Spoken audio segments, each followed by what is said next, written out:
Stress जो होता है ना वो हर एक बंदे की लाइफ के अंदर होता है, भले ही वो किसी भी फॉर्म के अंदर हो, भले ही वो फाइनेंशियल फॉर्म के अंदर हो, भले ही वो फैमिली की वजह से हो, फैमिली की वजह से आपको स्ट्रेस पड़ रहा है, या फिर आपकी हेल्थ की वजह से भी आपके ऊपर स्ट्रेस पड़ सकता है, एंड मैनी मोर रीजंस। हमें इतनी कोई सीवियर स्ट्रेस होता है ना जिनके एकदम हेडेक होने लगता है, ऐसा स्ट्रेस उस बंदे के लिए नहीं है, वो तो फिर आप भाई डॉक्टर को कंसल्ट करो। बट ये जो स्ट्रेसेस होते हैं ना, जो छोटे मोटे स्ट्रेसेस जिनके ऊपर से आपके ऊपर मतलब हल्के फुल्के साइड इफेक्ट्स होने लग जाते हैं, आज मैं उनके ऊपर बात करता हूँ। तो सबसे पहले समझो कि स्ट्रेस होते क्या क्या है, मतलब कितने टाइप के होते हैं स्ट्रेस।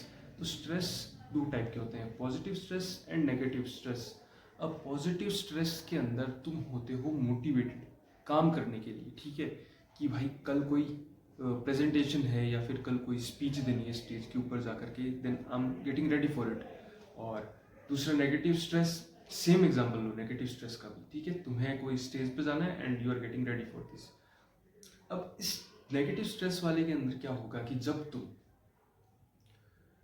तुम मतलब इस चीज़ के बारे में ओवर थिंक करोगे, बजाय कि उस जो आपको स्टेज पे जाके चढ़ के स्पीच देनी है उस पर काम करने की बजाय आप जब ओवर थिंक करोगे एंड देन फिर आप सोचोगे कि क्या ये मैं कर सकता हूँ या नहीं, instead of preparing for the speech, then वो हो गया नेगेटिव स्ट्रेस, क्योंकि आप काम नहीं कर पा रहे हो बेसिकली जो आपको करना था। पॉजिटिव स्ट्रेस में आपने अपना काम कर लिया, ठीक है, जो कि काफ़ी तगड़ी चीज़ है पॉजिटिव स्ट्रेस। अब आपको पता कैसे करना है कि ये नेगेटिव स्ट्रेस है या फिर पॉजिटिव स्ट्रेस है। सिंपल सी चीज़ है, पॉजिटिव स्ट्रेस के अंदर आप ना एकदम विजल्ड रहोगे, मतलब वो जो घोड़े के साइड में ऐसे लगे हुए नहीं होते क्या, मतलब वो एकदम सीधा देखे, ये होता है स्ट्रेस, पॉजिटिव स्ट्रेस। मतलब कल मुझे जाके मान लो कुछ भी स्विमिंग की रेस जीतनी है, then I am just focusing की कैसे स्विम करना है, कैसे जो भी स्विमिंग के अंदर होता है वो कैसे करना है, बजाय कि इस बंदे ने ये इसने ये ऐसी इसके स्ट्रेस वाले ने इसके ऐसे कर दिया, ठीक है, अब इसको सिर्फ साइड साइड वाला दिख रहा है और आगे वाला दिख नहीं रहा है, एंड वो फिर सोच रहा है कि कहीं मैं कल डूब तो नहीं जाऊँ, कहीं कल मुझे कोई आके शार्क ना खा ले, कहीं कोई मुझे आके मछली ना काट ले, कोई सांप ना खा ले, ठीक है, ये ऐसी चीज़ों के बारे में सोच रहा है। एंड ये बंदा रेस जीतने के बारे में सोच रहा है, तो वो हो गया पॉजिटिव स्ट्रेस, ठीक है। और ये हो गया नेगेटिव स्ट्रेस। अब पॉजिटिव स्ट्रेस के चलते क्या होगा, उसको रात को नींद भी अच्छे से लेनी पड़ेगी, क्योंकि उसको पता है कि कल मुझे रेस जीतनी है, तो फिर मैं जो नींद है वो अच्छे से लूँ, ताकि मैं फुल्ली मेरे जो मसल्स है वो प्रिपेयर्ड रहे। जबकि जो नेगेटिव स्ट्रेस है वो बंदा रात को सो नहीं पाएगा एंड पता नहीं रेस में फिर परफॉर्म कैसा करेगा, ठीक है। अब बात कर लेते हैं कि स्ट्रेस आखिरकार दिमाग के अंदर आता कैसे है, ठीक है। दिमाग जो है, अपना जो ब्रेन है, वो एक हार्मोन रिलीज करता है जिसका नाम होता है कॉर्टिसोल एंड एड्रेनलिन। अब स्ट्रेस वाली जो भी ऐसी सिचुएशंस होती है ना जिसके अंदर होता है फाइट और फ्लाइट, मतलब कि कोई बंदा गुस्से में आ रहा है आपके सामने एंड आप सोच रहे हो कि ये क्या करेगा, ये मुझसे लड़ेगा, फिर आप उसको एनालाइज करने लग जाते हो कि यार क्या ये मेरे से वीक लग रहा है, क्या मेरे से स्ट्रॉन्ग लग रहा है, और आपके दिमाग को लगेगा कि ये मेरे से वीक लग रहा है, देन आप उससे लड़ लोगे, ठीक है, उसको फाइट होगी, एंड आपको लग रहा है मुझसे स्ट्रॉन्ग है, देन आप भाग जाओगे, वो होगी फ्लाइट। अब ये जो सिचुएशन है ना, ये काफ़ी ज़्यादा मतलब कम टाइम में होनी चाहिए। ये नेचर के अंदर आप जितने भी एनिमल्स देखते हो, ये दिन भर स्ट्रेस्ड नहीं रहती, ये दिन भर सोते हैं, खाते हैं, फिर शिकार करते हैं ना, सिर्फ उस टाइम पर इन पर स्ट्रेस होता है। बट ह्यूमंस के अंदर जॉब की प्रेशर की वजह से, या फिर एग्जाम की प्रेशर की वजह से, या फिर मतलब कोई भी सोसाइटल प्रेशर, कुछ भी प्रेशर की वजह से ह्यूमन माइंड जो है वो 2400 घंटे इस प्रेशर में रहता है, जो कि काफ़ी ज़्यादा हार्मफुल है, ठीक है ना। तो स्ट्रेस से आखिरकार होता क्या है, स्ट्रेस से सबसे पहली बात तो आपकी पूरी हेल्थ खराब होने के बहुत ज़्यादा चांसेस है। आपके बाल झड़ने लग जाएंगे, मे बी आपके बीपी बढ़ जाए, मे बी आपके हार्ट बीट बढ़ जाए, मे बी आपके मसल लॉस होने लग जाए, आपकी जो स्ट्रेंथ है ना वो जाने लग जाएगी स्ट्रेस के चलते हुए। जो कि मतलब आपका जो मसल प्रोटीन सिंथेसिस होता है ना, वो स्ट्रेस जो कॉर्टिसोल हार्मोन रिलीज करता है ना स्ट्रेस की वजह से ब्रेन हमारा, उसके चलते जो हमारे मसल होते हैं ना वो ब्रेक होने लग जाते हैं, जिसकी वजह से हम मसल बनाने की बजाय हम उन्हीं जो मसल हमने बिल्ड कर रखे हैं वही हमारे लॉस होने लग जाते हैं।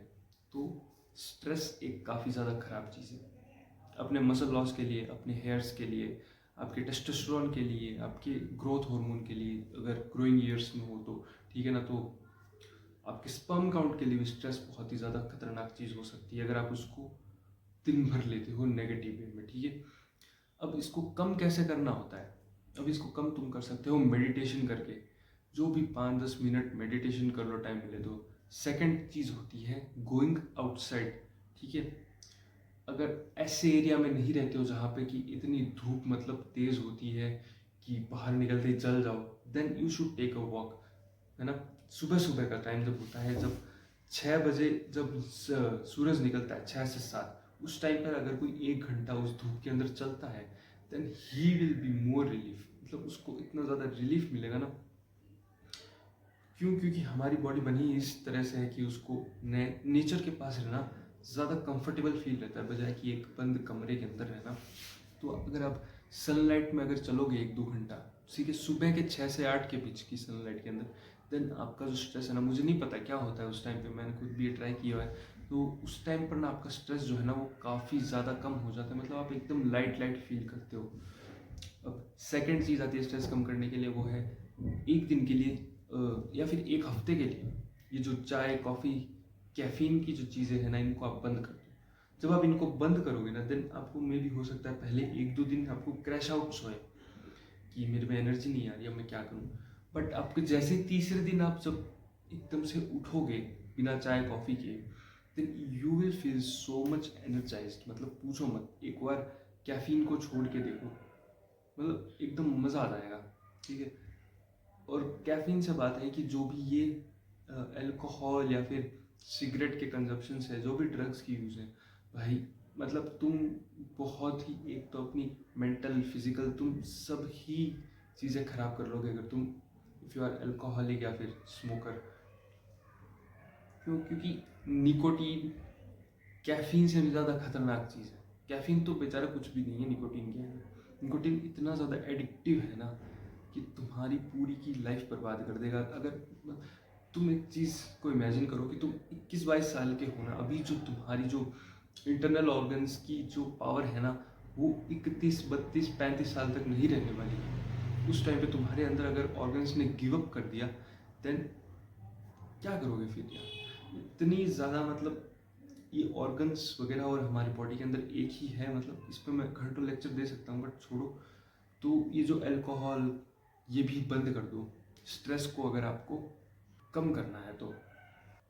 अब रही बात कि जो भी स्टूडेंट्स या फिर जॉब वाले हैं बंदे, उनको अपना स्ट्रेस कैसे कम करना चाहिए। उनको अपना स्ट्रेस होता है, काम का स्ट्रेस तो होएगा, ठीक है, कोई मतलब उसका वो नहीं है, बट एक सिंपल सा स्टेप करो, एक सिंपल सी मतलब स्टेप है, आपको बस अपने जो भी गोल्स हैं दिन के, उसको लिख लेना है कहीं पे, कॉपी में, फ़ोन में, कहीं पे भी, नोट्स ऐप में। फिर उन गोल्स के ऊपर बस आपको काम करना है, आपको उन गोल्स के बारे में सोचना ही नहीं है। आपने ये गोल डन किया, आपने उसके ऊपर टिक किया, ठीक है, तो पूरा किया, फिर आपने उसके ऊपर वापस टिक किया। ऐसे करते करते जब आपके 1-2 गोल बच जाएं तो बच जाएं, क्या इलाज है, कुछ नहीं कर सकते, उनको फिर कल करेंगे। बट आप स्ट्रेस फ्री रहोगे, मतलब आपको ये देखना है ये मैंने टिक कर दिया, ये मैंने टिक कर दिया, अब मैं ये कर लेता हूँ, बजाय इसके सोचने के अरे यार इतने सारे हैं, अब इनको मैं कैसे करूँ। सिर्फ एक के ऊपर एक टाइम पे अगर आप फोकस करोगे, then you will be more at ease on doing thing, मतलब आपने जो भी 3-4 काम गोल को कर लिया है वो आप मतलब काफ़ी ईजी तरीके से कर पाओगे। एंड